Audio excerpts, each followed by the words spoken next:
Você já perdeu alguém na vida? Você já passou pela dor de perder um filho, ou de perder a mãe, ou de perder o pai, ou de perder o marido? Como que você enfrentou a sua dor? É sobre isso que esse vídeo irá falar. Assista até o final.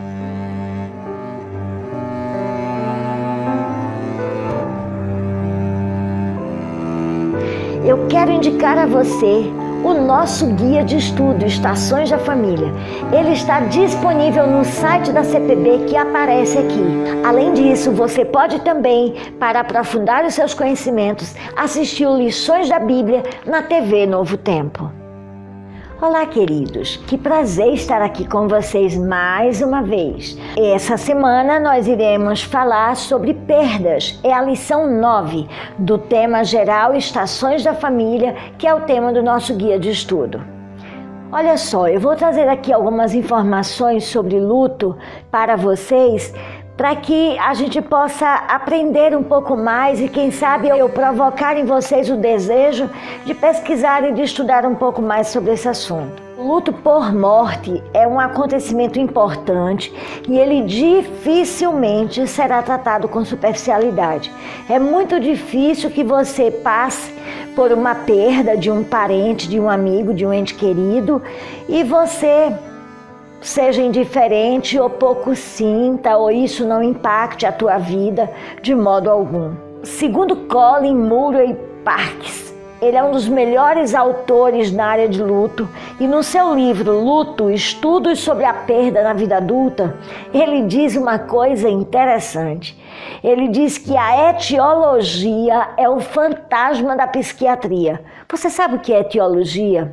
Etiologia é as características e o histórico da doença. Por exemplo, quais são as causas da diabetes, quais são as causas do câncer, quais são as causas das doenças mentais. Poucas doenças mentais têm suas causas claramente definidas.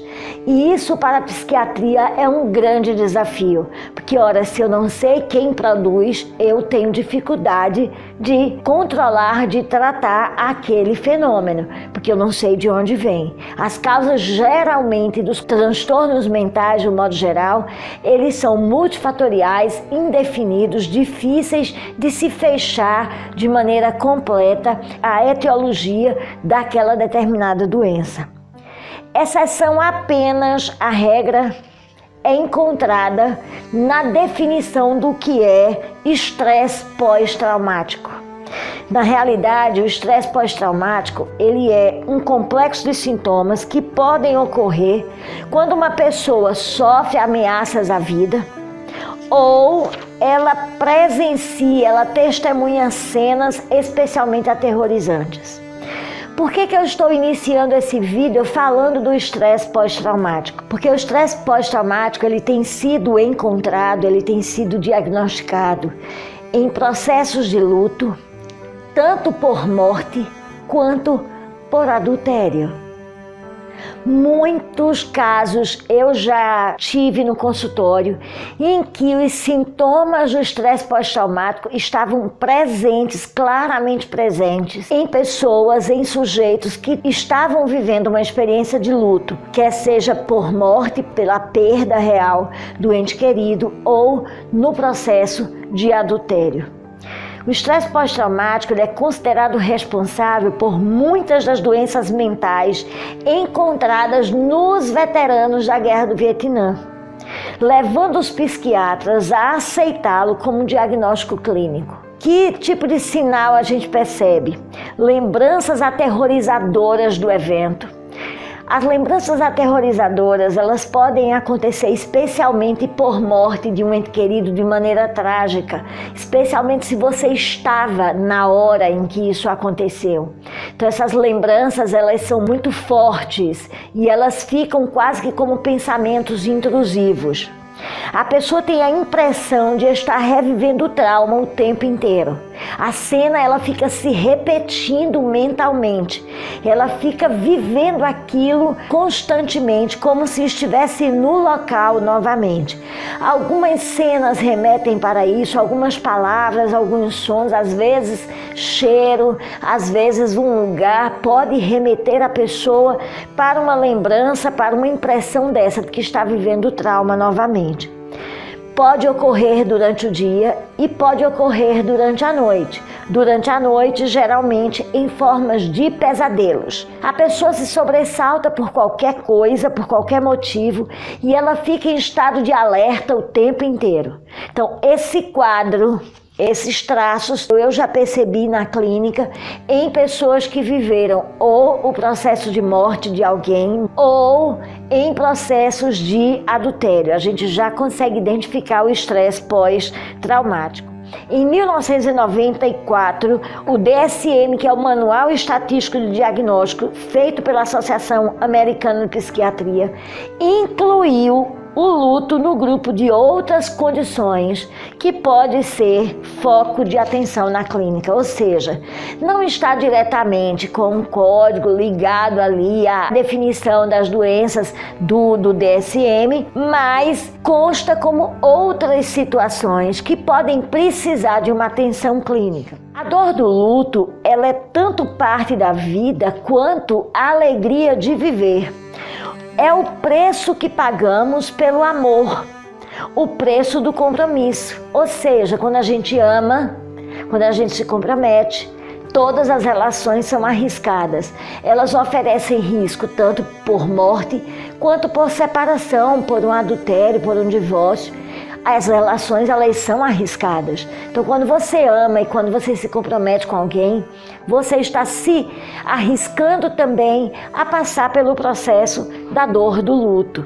Ignorar este fato ou fingir que não é bem assim é cegar-se emocionalmente, de maneira a ficar despreparado para as perdas que irão inevitavelmente ocorrer em nossa vida e também para ajudar os outros a enfrentar as próprias perdas.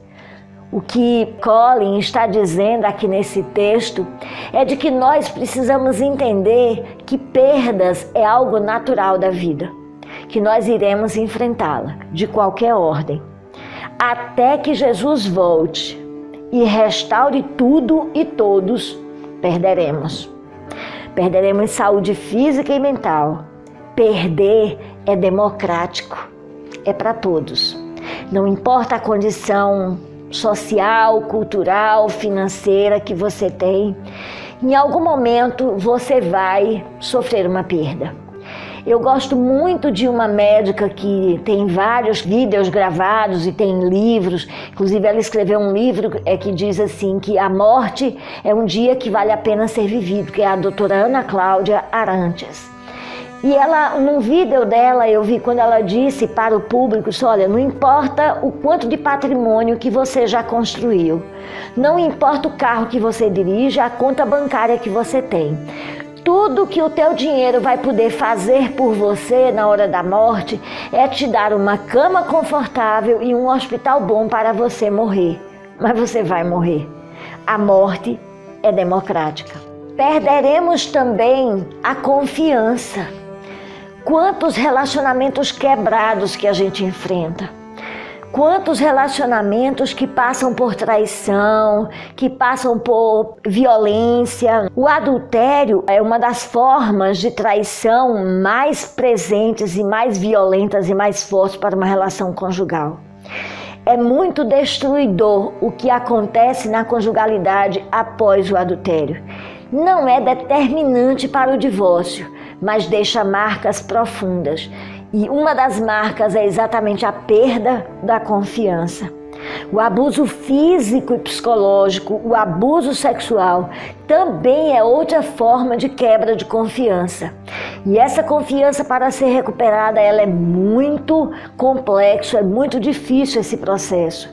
desonestidade financeira, especialmente dentro das relações conjugais e relações parentais de pais e filhos. Quando essa desonestidade, esse engano financeiro acontece, a dor emocional, o sofrimento, as perdas afetivas são muito grandes. Perderemos e perdemos, muitos estão perdendo a liberdade. Mesmo que estejam livres aparentemente para ir e vir, como diz a Constituição brasileira, que nos dá esse direito sagrado de ir e vir, mas muitos estão presos pela dependência química, pela obesidade mórbida, as compulsões, a compulsão alimentar inclusive, por automutilação. Quantos jovens se encontram hoje presos nessa condição de automutilação, sofrendo dores, fazendo um deslocamento afetivo que, para não sentir a dor da alma, eles produzem ferimento no próprio corpo, porque consideram que diminui a dor psíquica. Muitos estão escravos da tecnologia, completamente dependentes e por isso estão presos, escravos da pornografia. Existem muitas perdas e muitas formas de se perder nesse mundo. Essas são apenas algumas que eu estou citando. Eu quero encerrar lendo um texto que está na sexta-feira, no último dia do nosso guia de estudo dessa semana. Quando nos assediam dificuldades e provações, devemos fugir para Deus e confiantemente esperar auxílio dele, que é poderoso para salvar e forte para livrar. Temos que pedir as bênçãos de Deus, se é que as queremos receber. A oração é um dever e uma necessidade. Não negligenciamos, porém, o louvor. Não deveríamos mais frequentemente render ações de graças ao doador de todas as nossas bênçãos? Precisamos cultivar a gratidão. Devemos frequentemente contemplar e contar de novo as misericórdias de Deus e louvar e glorificar o seu santo nome, mesmo quando passamos por tristeza e aflição. Ellen White, Mensagens Escolhidas, volume 2, página 268. Eu quero dizer a você que não importa o que você esteja enfrentando nesse momento, mas a melhor maneira de você enfrentar é tentando aprender tudo que essa situação tem para te ensinar. E tentando, nesse momento, ainda que com muita dificuldade, desenvolver um espírito de gratidão.